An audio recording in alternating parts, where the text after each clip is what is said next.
Hello, and welcome to the ERS webinar on how to facilitate a Hold'em session. During the next hour, we'll explain how to use our widely popular school budget Hold'em tool and answer any questions you might have. My name is Randy Feinberg. I'm here with my colleague Genevieve Green, and we've both played Hold'em with many audiences over the past couple years. We'll be passing the baton between us during the next hour, explaining how the game works and some stories from our experiences. Please feel free to type in some questions as we go. We'll do our best to answer them throughout or towards the end. School Budget Hold'em is a product of our work with large urban districts across the country. You can see our partner districts are listed here on the screen. Just a little bit about ERS before we get into it. We are a nonprofit consulting firm. We're headquartered just outside Boston. We work with leaders of these school districts that you see here to help them rethink how to best strategically use their resources. Our work is data-driven. We analyze tons of data, including finance, HR, school organization, and student performance data to get some insights around how to help these districts. And then we also think about how to leverage this insight to provide lessons and tools for other people interested. And our School Budget Hold'em tool is a great example of that. We've been doing this work for over a decade. And one thing we always try to mention to people, both our districts, our client districts, as well as others, is that we know we have great respect and humility for how big a challenge making these changes is. But we also know that we've seen example districts that have made big transformational changes lately. Places like Baltimore and DC that have begun to change their teacher compensation systems, and other districts that have made the hard choice to close and consolidate schools, like DC, and also just last week announced in Chicago. All right, so during today's session, we're going to talk about what is School Budget Hold'em and how it was developed. We'll talk a little bit about the background and the context for when we pulled it together. We'll then tell you the rules of the game, some tips from our experience for facilitating. You can also play Hold'em online, and we'll show you how that works, and we'll be happy to answer any questions you have. So let's talk about Hold'em. One thing we've learned from working with districts is that more often than not, budgets are built by making small changes to last year's budget. Many districts separate budgeting from planning, and deadlines are often tight, leaving little time for reflecting on current practices. But what if budget season was a time for dreams and visions? That may sound crazy, but what if it was a chance to really think about how the district can organize holistically to do the best for its students? Hold'em, we found, can change the conversation from where do we cut to how do we best use each dollar to achieve our long-term vision for student success. So how do we do this? Well, we played Hold'em with both district leadership teams as well as non-district leaders and other groups. When we work with district leadership teams, we've seen that the game helps engage in a process that looks very different from the typical budgeting process. With Hold'em, what we found is that everyone in the room is challenged to consider the district holistically and think about what initiatives will impact student performance most effectively. Even those, and those who don't like spreadsheets or think this is just for finance and budgeting, it's not their thing, they realize that when we talk about budgeting, what we really mean is planning and setting priorities, and then everybody wants to be part of the conversation. So I'll explain a little bit more detail that the game provides order of magnitude impact for making certain changes, so it's really easy to use and engage everybody. For non-district leaders, it lets them put on the hat of a district leader and see how hard it is to make tough changes, tough choices. Districts have told us they've loved playing with parent groups and school board members so they can see how hard the challenges are. So who has played Hold'em? Well, so in the last couple of years, we've played with lots of different groups. That includes district leaders. We've facilitated groups from Rochester, Duval County in Florida, and superintendents in Georgia, Texas, and Massachusetts. And we also know that some groups have played on their own without us, Boston, Cleveland, Prince George's County, to name a few.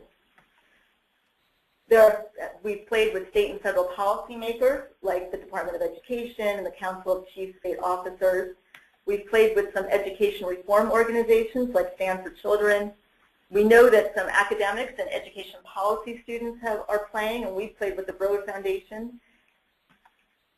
And of course, there have been school board, teachers, and parent groups who have played. We believe, or we know actually, that over 5,000 people have played Hold'em in the past couple of years. We've gotten great feedback on the game. I won't read all of these quotes to you. This is what I call the pat ourselves on the back case. But some people have told us it's a great game for people to understand the big picture and trade-offs. It's been described as a clever tool to help policymakers see the trade-offs between different investments and cuts. And I love this one. We need new ideas, and this really stimulated our thinking. So now I'm going to turn it over to Genevieve. Hold'em was developed as a way for districts to think about tough choices in times of tough, tight budgets. So Genevieve will talk a little bit about the budget climate over the past few years. All right. Thank you, Randy. So School Budget Hold'em, as Randy mentioned, was created as a way to share ERS research findings with one of our client districts several years ago. And over the past few years, as school budgets have become more constrained, it's become increasingly apparent that districts have to make really hard choices with those resources. And a question did come through a couple minutes ago about whether or not we've used Hold'em as a way to discuss teacher compensation, new evaluation systems, et cetera. And I would say absolutely yes. New compensation systems and evaluation are a big part of the way that districts manage their resources, both money and talent. So certainly relevant there. In this section I'm about to go through, we'll just take a few minutes to outline the broader economic context that districts are facing. So on this slide, let's start with the bad news, which is not surprising. School districts have experienced increased budget gaps for the past several years, which are projected to persist into the future. On this chart, you'll see a blue line that shows current and forecasted spending in public education, and the green line that shows forecasted revenues. And here you'll see a gap, which is in fact widening over time. These budget gaps will continue due to a fundamental cost structure that continues to rise regardless of the revenue that districts receive. And it shows that even if or when revenue starts to pick back up in a few years, the rate of growth simply can't keep pace with the current spending trajectory. So we'll continue to see a widening of the gap over time. So what are the main drivers of these systemic budget gaps? First, and probably most obviously, the economic downturn has brought about big declines in tax revenue and federal funding. In addition, enrollment in nearly half of the nation's largest school districts has also dropped steadily over the past 5 years, due largely to competition from charter schools. Meanwhile, costs continue to rise, and the top 3 costs that we have here are all related to personnel. First, traditional teacher compensation structures build in automatic annual salary increases that typically range between 2% and 4%. Second, as many of you know, the rising cost of healthcare is a big budget buster. The growing cost of benefits in particular has resulted in annual increases of at least 10%. And third, automatic cost of living increases typically grow salaries from 1% to 2% every year, regardless of teachers' performance. We also list SPED programs here because these costs have risen significantly over time and are continuing to grow. School districts' budgets now typically devote between 5% to 20% of total operating budgets to special education. Because rising costs are linked so tightly to personnel, we're going to take a closer look here at the number of positions in public education. Staff-related expenses grew significantly over the past 30 years, in large part because public education jobs continue to grow through recessions. The gray bars on this chart show the years where the economy was in a recessionary period. And you can see that in each of these 3 periods, private sector employment decreased.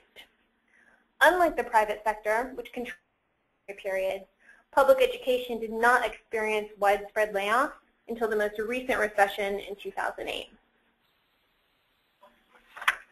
So what have districts done in response to budget cuts? Mostly do less with less, with what we sometimes call blunt instruments. A common thing that we see are furlough days, where there's a reduction in central and sometimes teacher working days.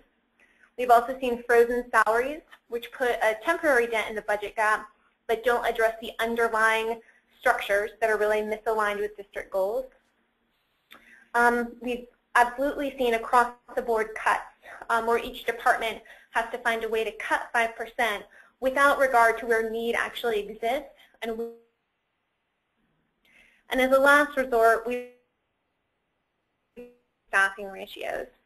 These tend to preserve the exact same instructional delivery methods, just with slightly larger class sizes and caseloads across the board.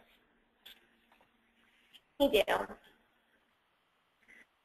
Well, many are hoping and praying for things to simply get better. Others are looking for new funding sources, which has been very challenging, and the sources of those funds seem to be dwindling. We think, however, that this is the opportunity to make big transformational changes, to really restructure resources so that costs do not continue to systematically rise every year. Any restructuring will have to look first and foremost at how many people the district employs and how those people are compensated. In the districts we've worked with over the past decade, over 80% of the budget is devoted to teachers and staff. So for any restructuring effort to have meaningful impact, it must address personnel.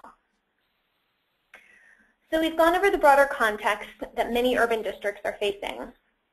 Now I'll explain how Hold'em works to simulate the types of specific choices that district leaders are working with in this context.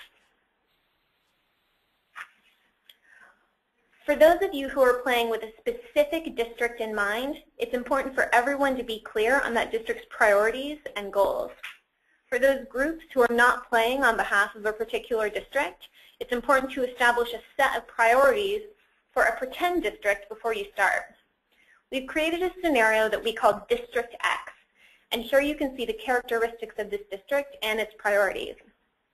You can also get this information in our Facilitator's Guide, which you can download from the ERS website. Now let's take a look at an actual Hold'em card. The full card deck is 60 cards, but specific cards can be pulled out to create a mini deck of only 25 cards if you have less time to play. Each card in the deck shows a category on the upper left-hand side with a description of the decision. Detail about the rationale for the decision is in italics below, as well as an FYI or any concerns that you might want to consider. On the upper right-hand side is the percentage of the budget that will be saved or invested as a result of the decision. We approximated these numbers based on the typical data that we see in school districts around the country. We ask that you don't get caught up in the number and instead focus more on the magnitude of decisions. Cards will have different impacts on the budget, and we really want players to understand the relative difference across scenarios. One decision might save you only 0.2%, and another could save you a full 1%. So here we have the 8 different categories that Hold'em cards fall into. These categories are the areas where we most often find misalignments or believe that there should be priorities for maximizing growth. In addition to these categories, players can use wildcards if there are other areas that they want to save or invest in. So how do we play? The object of the game is to create a hand of investments and savings cards that help District X, or your district, meet its target budget reduction of 5% while still moving towards improved district performance. And obviously the 5% can be raised or lowered depending on your goals. In other words, you have to weigh the potential investments you want to make against the savings you'll need to make to pay for them. At the end of the game, you'll need to have a subset of cards where the numbers at the top, the saving investment amount, net to a negative 5%. So here are the steps that we typically take groups through as they play Hold'em. First, we like to organize participants into groups of 4 to 8 people. Round tables tend to work best for conversation. Aside from the cards, you should have paper, pens, and at least one person who has a watch or a timer to keep everyone on track. Second, we typically assign roles for each group. Usually there's a scorekeeper, someone who keeps track of the investment and saving percentages. a taskmaster, someone to keep the group on schedule, and a speaker for discussion, although we definitely encourage everyone to share out if they're inclined to do so. We then encourage everyone to agree on priorities. Before beginning to really play, all the players should have a common understanding of the district and what's important to that district, whether it's the one that you're familiar with or the hypothetical District X that we introduced earlier. We then ask that everyone in the group quickly read through the card deck and create 3 piles. A yes pile for investment or savings that your group definitely wants to make, a no pile for those cards that you definitely don't want to play, and a maybe pile for cards that inspire uncertainty or even disagreement. This last pile, the maybe pile, will likely be the biggest. Step number 5, we then encourage groups to select their investments. As a group, based on your district priorities, either real or District X priorities, identify the top investments you'd like to include in your hand. Then finalize your hand. In light of these investments, identify the savings needed to meet your goal net budget reduction. And then finally, we encourage lots of discussion. Where did your group find agreement or disagreement? What was surprising? These conversations really represent the most valuable part of the game. So there are several things that we encourage players to consider as they go through the Hold'em game. The first is to select cards carefully. Not all choices are strategic. Larger hands mean more initiatives in place. Some choices might reduce budget but won't improve student performance. The second is to consider interrelationships. Some cards work better when paired with others. For example, if you choose to increase class size, you should also consider investing in expert teachers for small group instruction. Third, accept approximation. The budget percentages are estimates based on ERS's work in urban districts over the past 15 years. They are averages and include high-level assumptions and are meant to be just directionally correct. Districts are more than welcome to substitute their own estimates, but for those non-district groups, we found that these estimates tend to work well. Please be bold. Don't avoid a card for fear of feasibility in the real world. A controversial choice may be difficult to implement, but well worth the effort and the improvement it can create. And of course, discussion of the hard choices is a key objective of the exercise.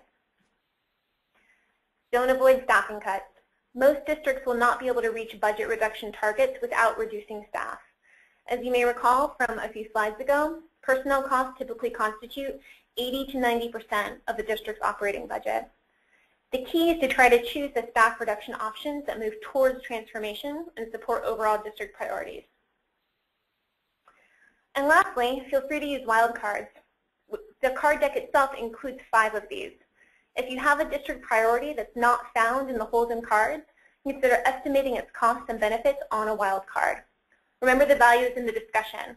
So getting the cost or benefit percentage estimate exactly right is not as important compared to the conversation and discussion it can create. In terms of the discussion that happens at the end of the game, we've heard that this is really the best and most interesting part of Hold'em. And we've included some starter questions here that tend to inspire good conversation. Thanks, Genevieve. This is Randy again. Before I move on to tips and the online version, I would love to invite you again just to, if you have any questions, please feel free to submit them. And we'll do our best to answer them. Oops, sorry. So I know that many of you may be interested in facilitating a Hold'em session in your district or with different stakeholder groups. So from our experience, here are a few tips. It's helpful if players do a little reading and preparation before playing the game, but this is completely optional. We have played with groups that have not done this, and we found it does help for make a greater level of understanding if there's time, but again, it's optional. First, players can check out the Hold'em game and cards online. You can see our website there, erstrategies.org. The cards online are the same as those in the physical card deck, so it's a great way to get a little bit familiar with them before actually playing the game. There are also some videos online. There's an introductory video which explains the game and the rules, and as well as several model hand videos. And these show hands that work well for given sets of priorities and saving objectives. Finally, we have some background reading that we always give out, and they're not too long and overly time-consuming to read, and they provide great background reading. The first one we call the Memphis White Paper. It's actually titled "Knowing When to Hold 'em and When to Fold 'em." It's the story of how Memphis adopted the school budget hold-'em process for their actual budgeting process using their own district data. And they really got a lot out of that process. And the other document we recommend is called One Vision, 7 Strategies. This document explains the urgency and gives an overview of our work, and it's basically the background that goes into the Hold'em game. So now it's game day. There are some materials you should have with you. You should have card decks, one for each group of 4 to 8 participants. You're welcome to look at our facilitator's guide, which is available online. And of course, you might want to have the District X handouts, one for each person if you are choosing to use those. But that's also available in our facilitator's guide. And finally, we recommend setting the room into round tables, seating 4 to 8 people each. We found that works really well. A lot of people have asked us how long it takes to play Hold'em. And since groups have a range of time available and they have different purposes, we've identified 3 different formats. The first, format number 1, we call Learning the Basics. This is good if you have limited time or the purpose is just an introduction to district budgeting for stakeholders who are not typically part of the budgeting process. So usually it's not district leadership teams. And in this instance, you can use what we call a mini deck, which I'll describe in a minute exactly what that is. We also have format 2, which we call Exploring the Power of Trade-offs. That's its formal name. This is a good format if the purpose is just to gather input from a diverse group of stakeholders around high-level district budgeting priorities. We found it, in this instance, we recommend using the full deck. So it could be leadership teams, it could be others who have more time and want to go deeper. And this is, I think, how we typically do it. And then format 3 is really more for district leadership teams who really want to roll up their sleeves, really dig into it. And so we called it Transform Your District, and we recommend it would take at least 3 hours to do that one. So we've alluded to this idea of a mini deck versus our full deck. Our full deck has 56 cards plus four wild cards. In the mini deck, which is identified in the facilitator's guide, which cards those are, there are 25 cards. We've built this deck so that people who have less time can still use it. Now, because it has fewer cards, there are fewer options to save and fewer options to invest, as you can see on the screen here. So if playing with the mini deck, you might consider changing the District X rules so that the goal is a 2% savings instead of a 5% savings. We found that you have to play so many of the savings cards to reach the 5% plus cover any investments that you might want to do that there becomes less choice involved. So the 5% goal is good, works well when you're using the full deck, but if you're using the mini deck, if you have less time, you might want to use it as a 2% savings. And again, you can find the cards we recommend using in the mini deck in the Hold'em Facilitator's Guide. One thing that we did, just as far as tips, at one of the sessions I was at, towards the end of the play, we actually told participants that their district won the lottery and that they did not need to cut their budget anymore. So then we asked them to think about if their decisions changed, and we found some very surprising results when doing this. So that's just one idea you might consider. So as I mentioned, Hold'em is available. We have physical cards, but you can also play Hold'em online. Our website is erstrategies.org, and this is the cover page on the screen now to the online version. To get started, you click on the Start button. The online version has the same cards as the physical card deck. For each card, you can click on Y. Oops, sorry, first you click on Play to play that card. You can click on Y to get more information about that card. And you can click on, and you'll see as you play that your total investments and savings will change as you go. So it's calculated for you, which is kind of nice. You also have the option to track your hand. You can click on this menu, which will reveal the upper portion of the screen that you see now. When you do that, if you click on Show My Hand, well, you can see which cards you've played. And if you click on Share My Hand, you can actually send your hand to another person. And we know that some groups of professors and their students may be doing this, which we think is terrific. If you click on Manage My Hand, you can see all the hands you played, or Manage Wildcards. But to do these options, you must have logged in and signed up for a Tools account, which we invite you to do, and you can do it for free. And finally, you can get information on how to play or see winning hands by clicking on those options. So we hope that you will play Hold'em very soon if you haven't already. Also, if you're interested, please sign up for our e-newsletter so you can stay up on the latest research from ERS and news about our tools. In a few minutes, we'll be sending you a survey at the end of the webinar. It will take less than 5 minutes, and we'd love to get your feedback and answer any other questions you have. So I'm just going to check quickly to see if any questions have come in.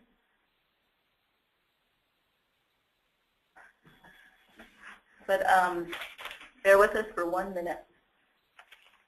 A question came in that said, in what ways have these gains led to changes in budgeting?